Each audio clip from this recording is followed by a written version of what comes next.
Halo semuanya, Assalamualaikum warahmatullahi wabarakatuh. Nama saya Reski Alwi Anjen. Hari ini saya akan membahas materi ekonomi makro tentang siklus ekonomi.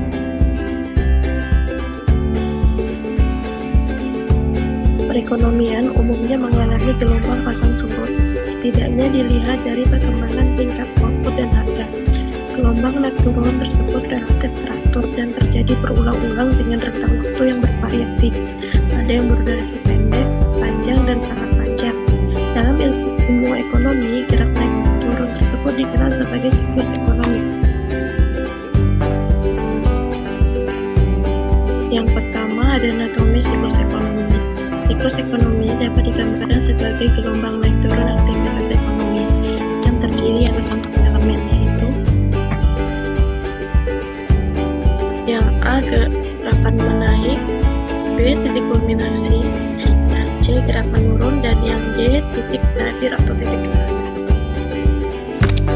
Gerakan menaik. Pemulihan ekonomi ditandai dengan gerakan perekonomian yang menaik. Kadang-kadang gerakan menaik ini juga disebut dengan ekspansi, bila gerakan menaik ini terjadi selama minimal 2 triwulan berturut-turut. Titik kulminasi. Ekspansi ekonomi tidak akan terjadi selamanya. Suatu ketika gerakan menaik ini mencapai titik tertinggi. Titik ini disebut titik puncak atau kulminasi. Setelah mencapai titik kulminasi, perekonomian akan mengalami penurunan kembali.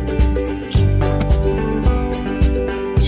Gerakan menurun. Yang dimaksud dengan gerakan menurun adalah menurunnya output yang dilihat dari menurunnya tingkat pertumbuhan ekonomi.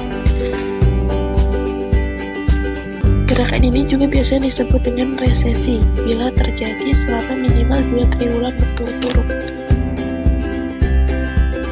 Gerakan menurun akan berlanjut hingga mencapai titik yang paling rendah yang disebut dengan titik nadir.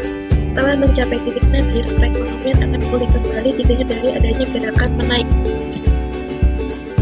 Selanjutnya yang kedua ada durasi siklus dan faktor-faktor yang mempengaruhinya. Waktu yang dibutuhkan dalam pergerakan satu siklus telah lama menjadi perdebatan para ahli ekonomi. Mereka menemukan beberapa variasi siklus, diantaranya